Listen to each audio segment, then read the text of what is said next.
ಇನ್ನು ಮಂಡ್ಯದ ಮೇಲ್ಕೋಟೆಯಲ್ಲಿ ಶಿಕ್ಷಕಿಯೊಬ್ಬರ ಹತ್ಯೆ ಆಗಿತ್ತಲ್ಲ, ಆ ಆರೋಪಿಯನ್ನ ಇದೀಗ ಅರೆಸ್ಟ್ ಮಾಡಲಾಗಿದೆ. ಪ್ರಕರಣ ಬೆಳಕಿಗೆ ಬಂದ 30 ಗಂಟೆಯಲ್ಲೇ ಆರೋಪಿಯನ್ನ ಬಂಧನ ಮಾಡಲಾಗಿದೆ. ಆಮೇಲೆ ಆರಂಭದಲ್ಲಿ ಪೊಲೀಸರು ಇಲ್ಲಿ ಏನಾದ್ರೂ ಸರಿಯಾಗಿ ಕಾರ್ಯನಿರ್ವಹಿಸಿದ್ರೆ ನನ್ನ ತಂಗಿಯನ್ನ ಉಳಿಸ್ಕೊಳ್ಬಹುದಿತ್ತು ಅಂತ ಅಕ್ಕ ಕೂಡ ಬಹಳ ಆರೋಪವನ್ನ ಮಾಡಿದ್ರು. ಪೊಲೀಸರ ನಡೆ ವಿರುದ್ಧನೇ ಅವ್ರು ಬಹಳ ಸಿಟ್ಟನ್ನ ವ್ಯಕ್ತಪಡಿಸಿದ್ರು. ಈಗ ಆರೋಪಿಯನ್ನಂತೂ ಬಂಧಿಸಿದ್ದಾರೆ ಪೊಲೀಸರು.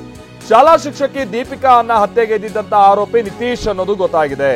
ಡಿವೈಎಸ್ಪಿ ಮುರಳಿ ನೇತೃತ್ವದಲ್ಲಿ ಆರೋಪಿ ನಿತೀಶ್ನ ಬಂಧನ ಆಗಿದೆ. ಮೊದಲೇ ಪ್ಲಾನ್ ಮಾಡಿನೇ ಶಿಕ್ಷಕಿಯನ್ನ ಭೀಕರವಾಗಿ ಕೊಲೆ ಮಾಡಿದ್ದ. ಯಾವ ಮಟ್ಟಿಗೆ ಅಂತಂದ್ರೆ ಕೊಲೆ ಮಾಡೋಕ್ಕೂ ಮುನ್ನ ಗುಂಡಿ ಕೂಡ ತೆಗೆದಿದ್ದಂತೆ ಆರೋಪಿ. ನಂತರ ಮಾರನೇ ದಿನ ಶಿಕ್ಷಕಿ ದೀಪಿಕಾಳನ್ನ ಅಡ್ಡಗಟ್ಟಿ ಕೊಲೆ ಮಾಡಿದ್ದಾನೆ. ವೇಲ್ನಿಂದ ಶಿಕ್ಷಕಿ ದೀಪಿಕಾಳ ಕುತ್ತಿಗೆಯನ್ನ ಬಿಗಿದು ಹತ್ಯೆ ಮಾಡಿದ್ದಾನೆ. ಮೇಲ್ಕೋಟೆ ಬೆಟ್ಟದ ತಪ್ಪಲಿನಲ್ಲಿ ಶಿಕ್ಷಕಿಯನ್ನ ಈತ ಹೂತ್ ಹಾಕಿದ್ದ. ನಾವಲ್ಲಿ ನೋಡ್ತಾ ಇದೀವಲ್ಲ, ಆಕೆಯೇ ದೀಪಿಕಾ ಅನ್ನುವಂಥವ್ರು ಟೀಚರ್ ಆಗಿ ಕಾರ್ಯನಿರ್ವಹಿಸ್ತಾ ಇದ್ರು.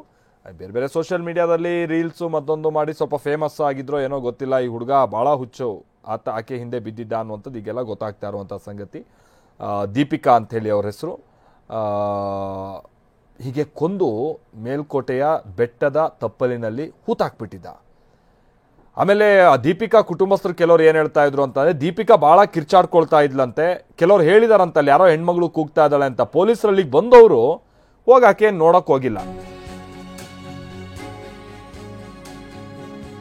ಕೊಲೆ ಮಾಡಿ 2 ದಿನ ಈತನ ಕಿಲಾಡಿತನ ನೋಡಿ ಹೆಂಗಿದೆ ಅಂತ. ನಿತೀಶ್ದು ಕೊಲೆ ಮಾಡಿ 2 ದಿನ ಗ್ರಾಮದಲ್ಲೇ ಇದ್ದಂತೆ. ಪ್ರಕರಣದ ದಿಕ್ಕು ತಪ್ಪಿಸೋದಕ್ಕೆ ನಾಟಕ ಆಡ್ತಾ ಇದ್ದ ನಿತಿನ್ ದೀಪಿಕಾರ ತಂದೆಗೆ ಕಾಲ್ ಮಾಡಿ, ಅಂದ್ರೆ ಆತನೇ ಕರೆ ಮಾಡಿ ಅಕ್ಕ ಸಿಕ್ಕಿದ್ರ ಅಂತ ವಿಚಾರಿಸ್ತಾ ಇದ್ನಂತೆ. ದೀಪಿಕಾ ಅವ್ರ ಅಪ್ಪಂಗೆ ಅಪ್ಪಾಜಿ ಅಂತ ಕರಿತಿದ್ನಂತೆ, ದೀಪಿಕಾಗೆ ಅಕ್ಕ ಅಂತ ಕರಿತಾ ಇದ್ನಂತೆ. ಅಪ್ಪಾಜಿ ಅಕ್ಕ ಸಿಕ್ಕಿದ್ರ ಅಂತ ಕೇಳ್ತಾ ಇದ್ನಂತೆ. ಮೃತ ದೀಪಿಕಾಳನ್ನ ಅಕ್ಕ ಅಂತ ಈತ ಕರಿತಾ ಇದ್ದ. ದೀಪಿಕಾ ತಂದೆಯನ್ನ ಅಪ್ಪಾಜಿ ಅಂತ ಕರಿತಾ ಇದ್ದ. ತನ್ನ ಮೇಲೆ ಅನುಮಾನ ಬರಬಾರ್ದು ಅಂತೇಳಿ ಹಿಂಗೆ ನಾಟಕ ಆಡ್ತಾ ಇದ್ದ ಅನ್ನುವಂಥದ್ದು ಗೊತ್ತಾಗ್ತಾ ಇದೆ. ಆದ್ರೆ ಮೃತದೇಹ ಪತ್ತೆ ಆಗ್ತಾ ಇದ್ದ ಹಾಗೆ ಹೆದರಿ ಪರಾರಿಯಾಗಿದ್ದ. ಶವ ಪತ್ತೆ ಆಗ್ತಾ ಇದ್ದ ಹಾಗೆ ಹೊಸಪೇಟೆಗೆ ಎಸ್ಕೇಪ್ ಆಗಿದ್ದ. ಹೊಸಪೇಟೆಯಲ್ಲಿ ಇದೀಗ ಆತನನ್ನ ಬಂಧಿಸಿ ಕರೆ ತಂದಿದ್ದಾರೆ ಪೊಲೀಸರು ಅನ್ನುವಂಥ ಸಂಗತಿ ತಿಳಿದು ಬರ್ತಾ ಇದೆ. ಈತನೇ ನೋಡಿ ಆರೋಪಿ ನಿತಿನ್ ಅಂತ ಹೇಳಿ.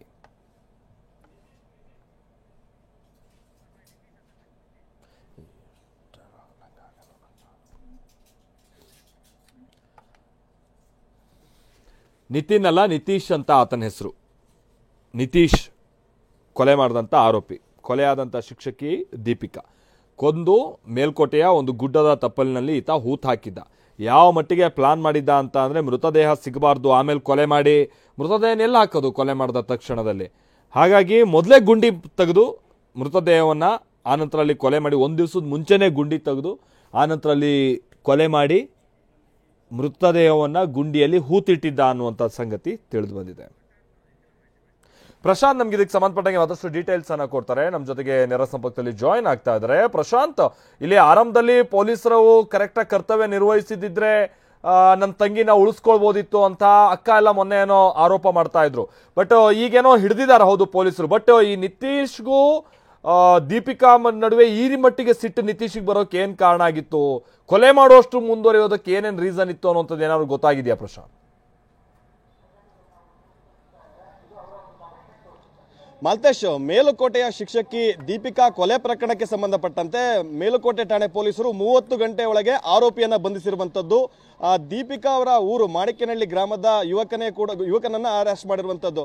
ಬಹಳ ಪ್ರಮುಖವಾಗಿ ನಿತೀಶ್ ಅಂತ 21 ವರ್ಷದ ಯುವಕನನ್ನ ಅರೆಸ್ಟ್ ಮಾಡಿದ್ದಾರೆ. ಇಲ್ಲಿ ನಾವು ಗಮನಿಸುವಂತದ್ದಾದ್ರೆ, ಆತ ಈ ಮೃತ ದೀಪಿಕಾಳಿಗೆ ಅಕ್ಕ ಅಂತ ಕರಿತಾ ಇದ್ದ. ದೀಪಿಕಾಳ ತಂದೆಗೂ ಕೂಡ ತಂದೆ ಅಂತ ಕೂಡ ಕರಿತಾ ಇದ್ದ. ಅಂದ್ರೆ ಈತ ಸಾಕಷ್ಟು ಪಕ್ಕಾ ಪ್ರೀ ಪ್ಲಾನ್ ಅನ್ನ ಮಾಡಿ ದೀಪಿಕಾಳನ್ನ ಹತ್ಯೆ ಮಾಡಿರುವಂತದ್ದು. ದೀಪಿಕಾಳ ಜೊತೆ ಸಾಕಷ್ಟು ಸಲಿಗೆಯಿಂದ ಇದ್ದ.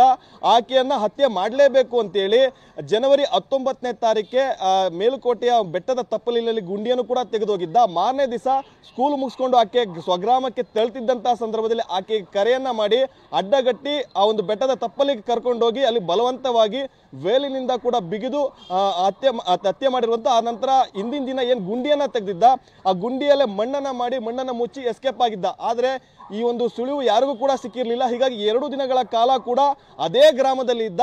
ಯಾವಾಗ ಈಕೆಯ ಒಂದು ಮೃತದೇಹ ಸಿಕ್ತು ಆ ನಂತರ ಆ ಊರಿನಿಂದ ಕೂಡ ಎಸ್ಕೇಪ್ ಆಗಿ ಗೋವಾಕ್ಕೆ ಹೊರಡೋದಕ್ಕೂ ಕೂಡ ಸಾಕಷ್ಟು ಪ್ಲಾನ್ ಮಾಡ್ಕೊಂಡಿದ್ದ. ಆದರೆ ಪೊಲೀಸರು ಈತನನ್ನ ಹೊಸಪೇಟೆಯಲ್ಲಿ ಕೂಡ ಅರೆಸ್ಟ್ ಮಾಡಿರುವಂತದ್ದು.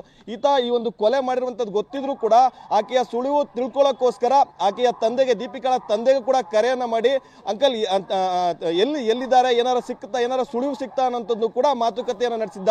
ಯಾವಾಗ ಮೃತದೇಹ ಪತ್ತೆ ಆಯ್ತು ಅನ್ನೋಂಥದ್ದು ಗೊತ್ತಾಯ್ತು, ಹಾಗಾಗಿ ಆತ ಮೊಬೈಲ್ ಅನ್ನು ಕೂಡ ಸ್ವಿಚ್ ಆಫ್ ಮಾಡ್ಕೊಂಡು ಎಸ್ಕೇಪ್ ಆಗಿದ್ದ. ಅಂದ್ರೆ ಆತ ಊತಿಟ್ಟಿರುವಂತದ್ದು ಯಾರು ಕೂಡ ಗೊತ್ತಾಗೋದಿಲ್ಲ, ನಾನು ಕೊಲೆ ಮಾಡಿರುವಂತ ಬೀಳೋದಿಲ್ಲ ಅನ್ನೋಂಥದ್ದು ಕೂಡ ತಿಳಿದು ಬಂದಿತ್ತು. ಆದ್ರೆ ಈಗ ಪೊಲೀಸರ ತನಿಖೆಯಿಂದ ಈತ ಆಕೆಯ ಜೊತೆ ಸಾಕಷ್ಟು ಸಲಿಗೆ ಇದ್ದ. ಈ ಒಂದು ಸಲಿಗೆ ವಿಚಾರವಾಗಿಯೇ ಈ ಒಂದು ಹತ್ಯೆಯನ್ನ ಮಾಡಿರುವಂತದ್ದು ಪೊಲೀಸರ ತನಿಖೆಯಿಂದ ತಿಳಿದು ಬಂದಿರುವಂತದ್ದು. Maltesh, thank you Prashant.